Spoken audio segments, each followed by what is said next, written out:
अध्याय 5 न्यायपालिका। न्यायपालिका भी भारतीय लोकतंत्र की व्यवस्था बनाए रखने में अहम भूमिका निभाती है। न्यायपालिका की क्या भूमिका है? विवादों का निपटारा, केंद्र व राज्य सरकारों के बीच पैदा होने वाले विवादों को हल करती है। न्यायिक समीक्षा, संविधान की व्याख्या का अधिकार मुख्य रूप से न्यायपालिका के पास ही होता है। कानून की रक्षा, किसी नागरिक को ऐसा लगता है कि उसके मौलिक अधिकारों का उल्लंघन हुआ तो वह न्यायालय में जा सकता है। अनुच्छेद 21 जीवन जीने का अधिकार। भारत का सर्वोच्च न्यायालय की स्थापना 26 जनवरी 1950 को की गई। स्वतंत्र न्यायालय क्या होती है? भारतीय संविधान किसी भी तरह का दखलंदाजी को स्वीकार नहीं करता। इसलिए हमारे संविधान ने न्यायपालिका को पूरी तरह स्वतंत्र रखा गया है। शक्तियों का बंटवारा, विधायिका और कार्यपालिक न्यायपालिका के काम में दखल नहीं दे सकती। बुनियादी पहलू, अदालतें सरकार के अधीन नहीं हैं। नहीं, वे सरकार की ओर से काम करती हैं। मौलिक अधिकारों की रक्षा, न्यायपालिका देश के नागरिकों के मौलिक अधिकारों की रक्षा में अहम भूमिका निभाती है। भारत में अदालतों की संरचना कैसी है?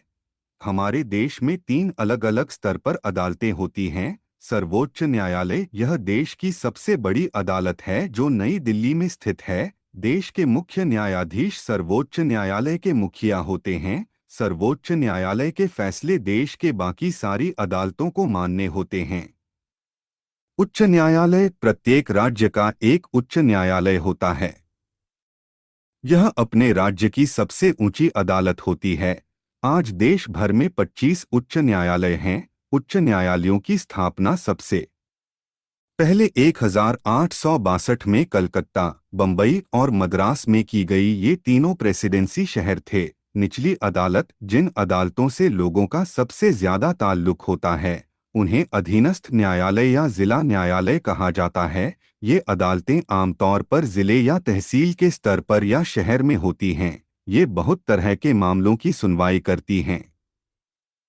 प्रत्येक राज्य के जिलों में बंटा होता है और हर जिले में एक जिला न्यायाधीश होता है। एकीकृत न्यायिक व्यवस्था, अगर ऊपरी अदालतों के फैसले नीचे की सारी अदालतों को मानने होते हैं।